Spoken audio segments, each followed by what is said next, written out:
Welcome to TradeTheMBI.com. This is John. This report is for the 19th of July. Ending my little side excursion to Vegas area here, heading back to LA. So I should be back later in the afternoon, but the market will be closed by the time I think I arrive, plane-wise. Needless to say, it was kind of a perfect time we've been looking for. The little turnaround here, we've seen both the red and orange DOC above cyan, which was bullish. It hasn't been a huge run. We just wanted to be at that 24.50. We reached it. I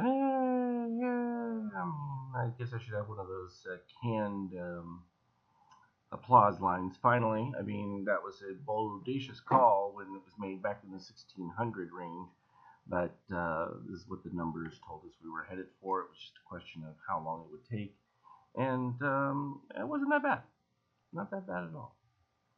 Looking at the NQ, also right back up to the peaks. I mean, you can see if we look at it from here, from where they were, just shy of it, whereas the ES slightly ahead, and you just have a couple that gotten ahead of things and faded. But Euro rising is also good for the S&P, so increased value of earnings overseas always helps the bottom line artificially.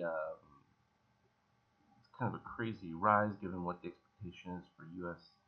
rates to continue to rise, which also should put TLT under the 120 range, but it hasn't done it yet, so we have to wait for the signals for that one. Likewise, USL, we saw the buy came through here. We knew it was going to be weak. It hadn't improved. Shakeout as it did it, same with the DOC, but it still hasn't been able to break up past the highs and just now getting to positive shakeout. And if you're not breaking into new highs with positive shakeout, you've got issues. Plain and simple. Gold and the resurgence again. Gold is still going to be very sought after. I don't think these prices are all that crazy. Right in the middle of the road. This is pretty much a nonsensical flat day of nothing. I mean, look at this, just no range. Maybe worth commenting with a couple of little short signals on the pops that produced a few points, but this is, I guess, what you would call the epitome of a little bit of a summer hiatus for most everybody, probably taking a little time off at the exact same time. Plus, there's nothing newsworthy that's causing any disruption. And unless that changes, we're just going to see more.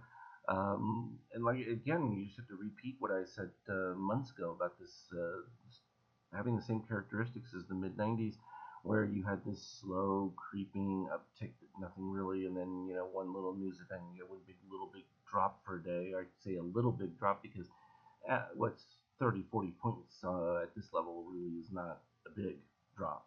It would be what we would call a little big drop.